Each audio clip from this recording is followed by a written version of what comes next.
Hey, Fred, congratulations. Last year, about this time, George was doing one of these, and he was talking about how important it was for him to kind of move the ball for his position, a position that hasn't traditionally been paid like that. Did you have similar feelings throughout this of wanting to maybe move the ball for your position, particularly with other guys coming up? And if so, why was it important to you?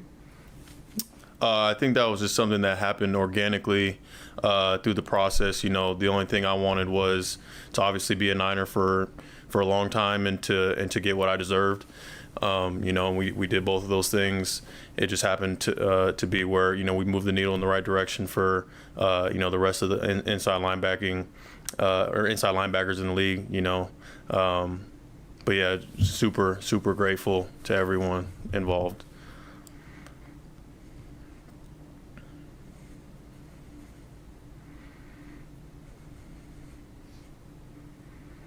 Hey Fred, congrats.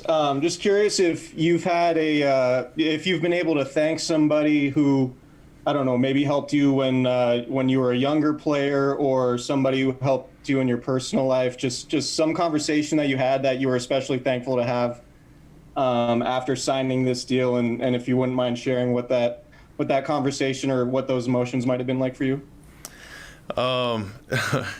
I would say that yesterday, when the news hit and everything, my phone blew up with probably over 200, 300 text messages, calls from people, everyone who's ever been in my life to help me get to this point. I'm so grateful to so many people and have given thanks to tons and tons of people who've been involved in this process of just getting me to this point. There has been a lot of work put in, but this is never something that you can do by yourself. I've thanked the York family, Jed. I've thanked John, Kyle, Parag, my agent, for getting this deal done. My wonderful family, my fiance, for being by my side. Just and all the people within the 49ers organization, all the staff. This is by far the most first-class organization in the league. All my coaches, we've shared special moments already. My coaches at BYU, at Mission Hills High School, and Pop Warner, and all the families and parents who helped me, get to this point. Living with a single mother and all that kind of stuff. So. It's been something that is kind of just a whirlwind, something I still haven't even wrapped my mind around yet, quite yet. It's a dream come true, but this is just the start, and that's what's exciting, so just extremely grateful.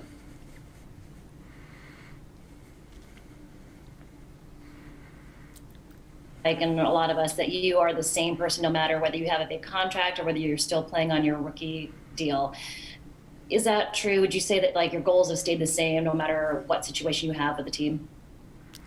Yeah, absolutely. My goals and aspirations are always going to be set to the highest standard, higher than anybody else could put on me. And that holds true to this season, even before, this contract was set and done. I'd already, that my goals and my goals for this team, they don't change, and so that's what's exciting, is now that we could put that behind us, or I could put that behind me, and really focus on football and how I can provide my best self for this team.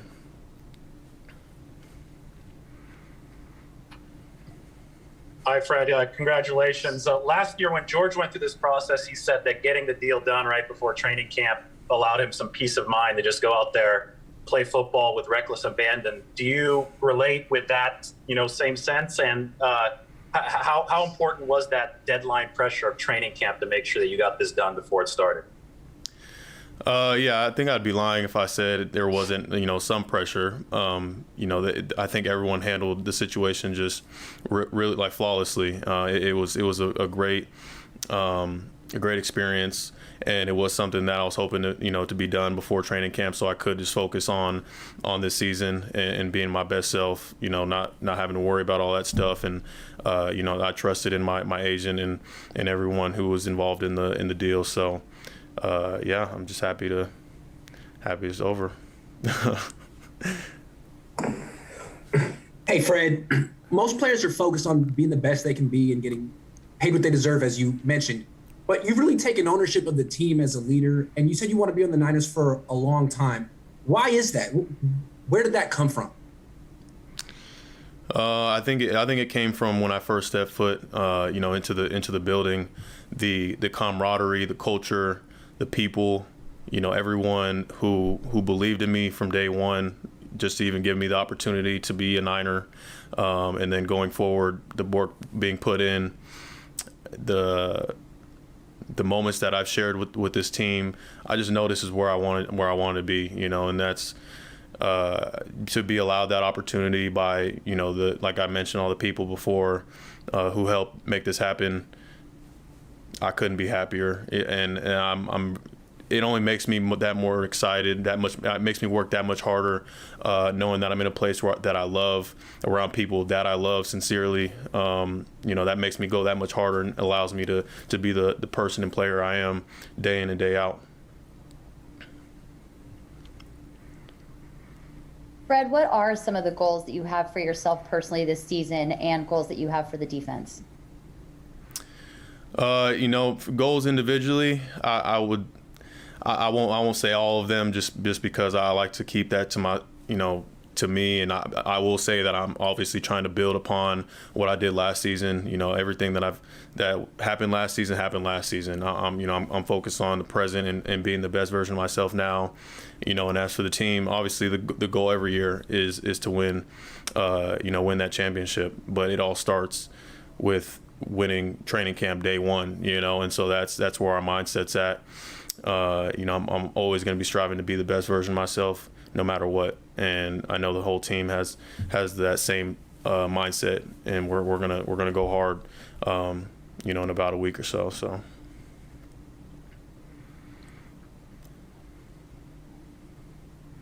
Hi, Fred. Carlos Ramirez, NBC Bay Area and Telemundo. How do you treat yourself when a contract like this arrives? How do you treat your family? What perks or maybe bucket list things can you now maybe afford or just do for yourself or someone else that means a lot in your family or your life? Sure.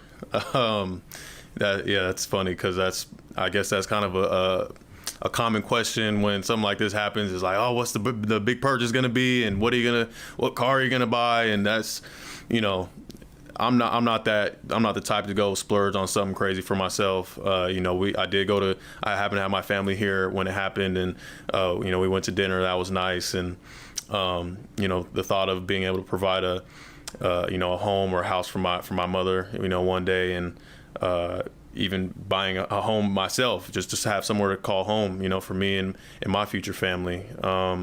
Just little things like that mean the world. That's what this deal and something like this allows, and that's the biggest blessing in the world. So, yeah, hopefully that answers that question. Yeah. But I know you said you're kind of still wrapping your mind around everything, and I'm sure you still have plenty you want to accomplish. But when something like this happens, have you taken any moments to reflect on your journey to this point, and what are the things that pop to mind when you do that? In small spurts, I'd say I haven't had like a moment where I've been able to just kind of really sit back and be in the moment to realize where I'm at and where, just think back about all the memories. But, just little things come to mind, and, the days during Pop Warner trying to, I was always the younger kid trying to play with the younger guys, but I was too big, so I always have to cut weight, and just little memories like that of parents helping me, trying to keep me, in the weight division that I was playing in back in high school. I didn't even play on my freshman team. I played in what we call the fifth quarter. Yeah, I didn't play defense back then. I played tight end because they didn't want me on defense. Just little things like that. You think about all those little moments. I was thinking about today after my first year, I had a knee scope, and it was funny. Guys in the weight room, the coaches had videos of me rehabbing from that, and I forgot all about. You forget about those things after you've gone through them. I look back and I'm like, man, my life was hell back then. Just in those moments, I was like, a contract or stuff like that was the furthest thing from my mind. I was just trying to make it past that day. I was trying to, get my knee right so I could play football, in that moment. So it's just really special when you do look back in those moments. And, I've just taken it one day at a time. That's always how I've taken it. And, trying to be at my best or do my best in anything that I do. So. Hey, Fred, congrats. I'm sure this is inspirational for your little brother to be able to, watch you go through this experience. What kind of advice have you given him as he gets ready to embark on his NFL journey? And what do you think it's going to be like to have him play for division rival? Yeah, it's super exciting when I was able to share the news with him. He almost made me cry. He wanted to cry. I'm like, man, no tears. This is all happy stuff. But it is. I would say it is motivation to him. And what I always tell him is, you don't focus on the end goal. That's obviously what you're trying to strive for one day. But the goal right now for him is to be his best version of himself heading into training camp. It's a tough road ahead for anyone in that position. But he's going to have every opportunity to go out and do his thing, and the ball out. It's awesome that he is playing for a division rival. So seeing him twice a year would be fun. And, I'm just super excited for his journey and what that's going to look like. So, everyone has their own journey. I'm excited for his, and I know he's going to work hard. Hey, Fred, congratulations.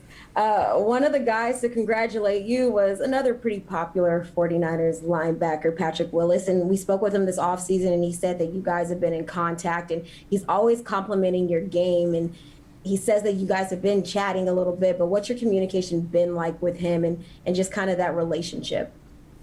It's incredible to have somebody like that even, speak so highly of yourself. And, man, just so grateful to him. It gives me so much confidence knowing that I'm doing something right. If somebody of his caliber, the way that he played the game, and the standard for excellence, and effort, passion, the way to play the position and the game, to have his nod and knowing that there's a long way to go from where I want to be, and to even touch that level of play. So. Yeah, we talk, and he messaged me yesterday and congratulated me. So that's my guy. That's really cool to even have that relationship with him.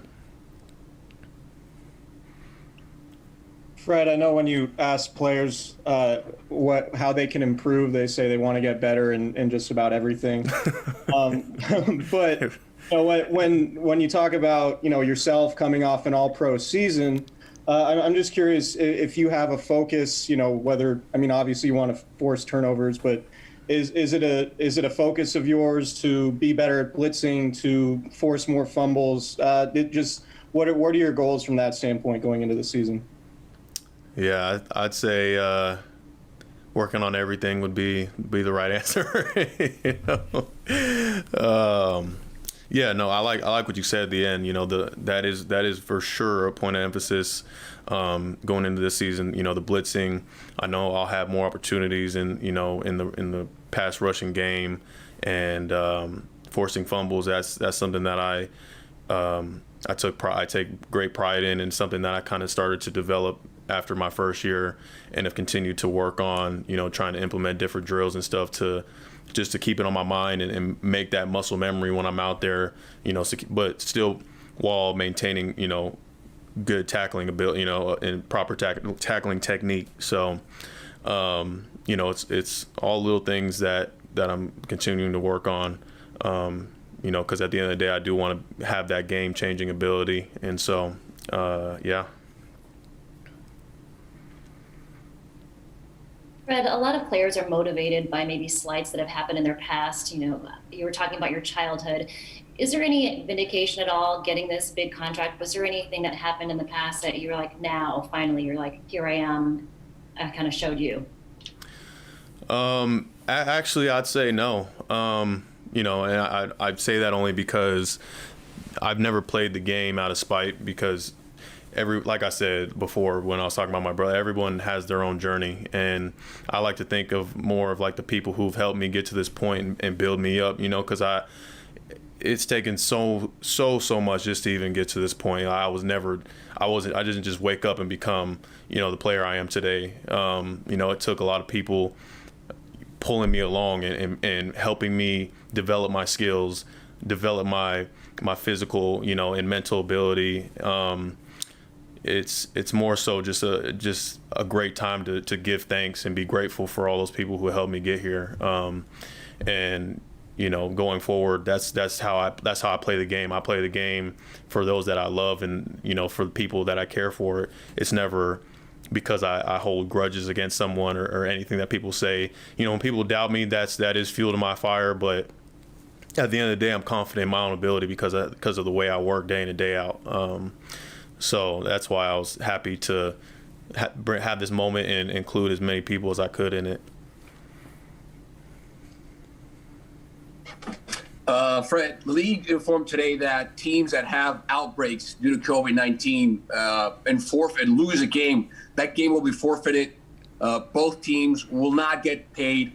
So it's an issue. I was wondering, you being one of the leaders of that locker room, what are your thoughts on that? Have you had any conversations with your teammates or players around the league regarding that specific topic and vaccination as a whole? Well, the vaccination conversation has been going on, you know, for a majority of the offseason before this news even came out. You know, the team, I feel like, has done a great job in informing the players, you know, about the vaccine, you know, to try and help guys feel, you know, comfortable about it. And at the end of the day, everyone makes their own decision.